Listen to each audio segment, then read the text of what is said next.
فرمایا کہ یہ سب سے اعلیٰ دو چیزیں ہیں جو اللہ نے انسان کو عطا فرمائی ہیں، اللہ پر توکل وتوکل علی الحی الذی لا یموت۔ کیا آیت ہے! اس پر توکل کر جو ہمیشہ زندہ ہے اور موت سے پاک ہے، سب کی نفی کرتے چونکہ باقی سب پر تو موت ہے۔ وتوکل علی الحی، توکل علی اللہ نہیں کہا، وتوکل علی الحی، زندہ پہ توکل کر۔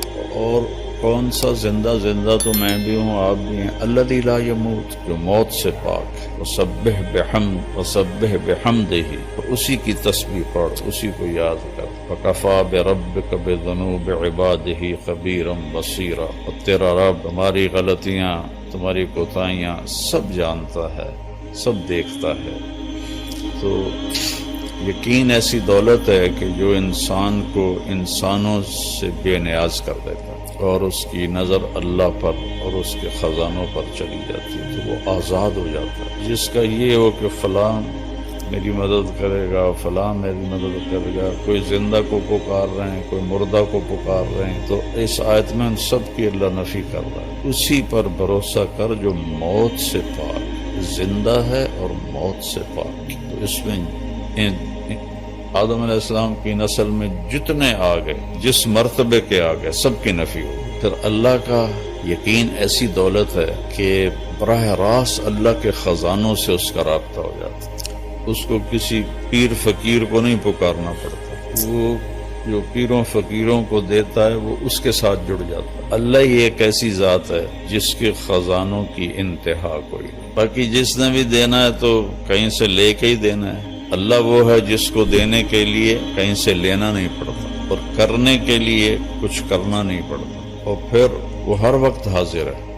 اقرب الیہ من حبل الورید، تیری یہ جو رگ ہے اس کو حبل الورید کہتے ہیں، شہرگ، جس کے کٹنے سے موت واقع ہو جاتی ہے۔ اللہ تعالیٰ فرما رہے ہیں یہ دیکھ رہے ہو، یہ تمہاری رگ کتنی قریب ہے، میں اس سے بھی زیادہ تمہارے قریب ہوں۔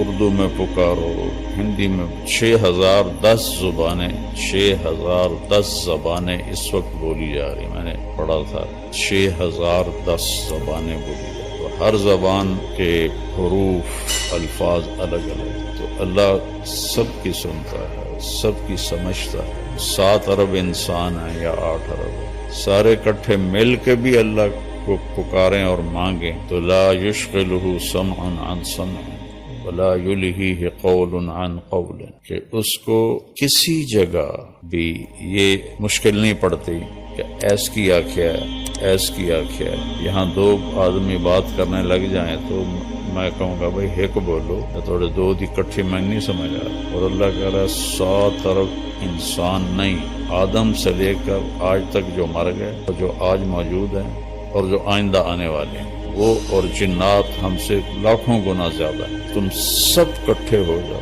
ایک دم مانگو، باری باری مانگو تو پھر تک قیامت آ جائے گی، ٹائم ہی نہیں ملنا، تم سب مانگو اکٹھے۔ اس میں گونگے بھی ہیں جو اشاروں سے مانگ رہے ہیں یا دل سے مانگ رہے ہیں، کوئی دل سے مانگے، کوئی بول کے مانگے، کوئی آہستہ مانگے، پھر ساتھ پرندے بھی شامل ہو جائیں، درندے بھی شامل ہو جائیں، سانپ بچھو بھی شامل ہو جائیں، مچھلیاں بھی شامل ہو جائیں۔ تو کیا طاقتور رب ہے کہ جو سب کی ایک وقت میں پوری سنتا ہے، سمجھتا ہے، اور پھر سب کا چاہا ان کو دے دے، تو اس کے خزانوں میں ایک قطرے کے برابر کمی نہیں آتی۔ یقین بہت بڑی دولت، ہمارے بر صغیر میں انسانوں کو خدا بنا دیا ہے لوگوں نے، تو جس نے ان کو پیدا کیا اس کو چھوڑ کر ان پر توکل کیے بیٹھے ہیں، جن کو زندگی بھی اللہ نے دی اور پیدا بھی اللہ نے کیا اور موت بھی اللہ نے دی، اور موت کے بعد اٹھانے والا بھی ان کو اللہ ہے،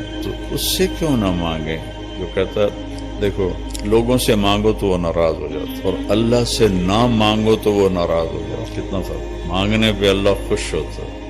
میں کہا کرتا ہوں کسی سے جان چھڑانی ہو بڑے اچھے طریقے سے تو اس سے قرضہ مانگنا شروع کر دو، وہ انشاءاللہ تمہارا نمبر ہی بلاک کر دے گا، اور اللہ سے جی لگانا ہو اور تعلق بنانا ہو تو اللہ کو پکارنا شروع کرو، اس سے مانگنا شروع کرو۔ میرے نبی نے فرمایا جوتے کا تسمہ ٹوٹ جائے تو وہ بھی اللہ سے مانگو۔ ہم لیا گئے تو وہاں ایک خاتون تھیں سادات میں سے جو بہت عرصہ پہلے تشریف لائیں، ان کی برکت سے وہاں کافی دین پھیلا. ان کا پتہ نہیں کیا نام تھا، لیکن وہاں وہ پیر جگی کے نام سے مشہور ہے، پیر جگی. تو ہم ان کے سجادہ نشین سے ملنے گئے. ملنے کے بعد فاتحہ پڑھنے مزار پہ گئے تو وہاں عورتیں بیٹھی تھیں کافی سارے. پیر جگی پتر دیویں آ، پیر جگی پتر دیویں آ. یہ اب ہمارے ساتھ ہے نا کھبیاں والا، وہاں ایک ہوتا تھا اللہ بخش، ہماری برادری کا تھا، رشتہ دار نہیں تھا.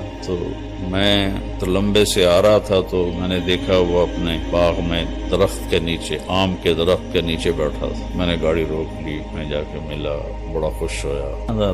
طارق میاں بندہ تو بڑا چنگا ہے پر تو وہابی ہو گیا. میں تو نہیں وہابی ہویا. تینوں کیا آخیا؟ میں کہ وہابی کون ہوندے جڑے پیراں نو نہ منن؟ میں تو آپ مرید ہاں قادریہ سلسلے چ، پیراں نو منے نہ، پر میں آنا پیر پتر نہیں دیندے، پتر اللہ دیندا. یہ تا گل ہوئی. پیر بھی پتر دیندے، انہاں دا کوٹا ہوندا اللہ کول، اس کوٹے چوں لے کے تے او دیندے. اتنی اللہ سے نا آشنائی ہے، اتنی اللہ سے بیگانگی ہے. نہ قرآن پڑھتے ہیں، نہ نبی کی زندگی پڑھتے ہیں. یہ اولیاء کرام کی کتابیں لکھی ہوئی ہیں جن کی کوئی سند کوئی نہیں، جن کی کوئی ثبوت کوئی نہیں، ان کی جھوٹی سچی کرامتیں، اسی پر ہی سارا کچھ. خواجہ صاحب بتا رہے تھے کہ ایک جگہ جمعہ پڑھنے گئے تو خطیب صاحب مسجد پر ہی تقریر کر رہے تھے کہ ایک شیخ عبد القادر جیلانی رحمت اللہ تعالی علیہ کا مریدنی کا بیٹا فوت ہو. تو وہ آئی کہ حضرت میرا تو بیٹا فوت ہو کہ میں تو واپس لے دے. انہوں نے فرمایا بی بی جڑا مر جاوے وہ واپس نہیں ہوں. لیکن نہیں تسی کر سکتے ہو، میں نے واپس لیا دو میرا بیٹا. پیر شیخ عبد القادر جیلانی رحمت اللہ علیہ نے نظر دوڑائی تو اسرائیل چوتھے آسمان پہ پہنچ گیا. پیچھے سے وہ پہنچے گا، اسرائیل میرے مرید دی روح واپس کر. کیا جڑا گتھلا ہے نا، ایسے ڈھیر ساریاں روحاں قبض ہیں. مینوں کیا پتا کیڑا تھوڑا مرید ہے. میں کہ اسرائیل آج میرے مرید